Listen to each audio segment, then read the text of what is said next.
کوچنی اختر مو مبارک شه. د نیکمرغه کوچني اختر د را رسیدو په مناسبت ټولو قدرمنو هیوادوالو او د نړۍ ټولو مسلمانانو ته د مبارکۍ خپل مراتب وړاندې کوو.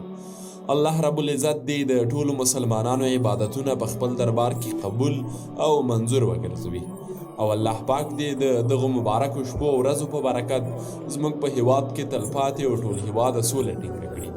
له فرصت نه په استفادې غږ کوو چې ټول هیوادوال دې د هیواد په رغونه او جوړونه کې ورسپارل شوي خپل مسؤلیتونه په پوره امانتداري او بشپړ صداقت ترسره کړي، څو د دوی د کوښښ او زیار په پایله کې اوسني او راتلونکي نسل ته د پرمختللي او هوسا ژوند د لرلو دروازه پرانیستل شي. په درنښت د افغان دعوت رسنیز ګروپ.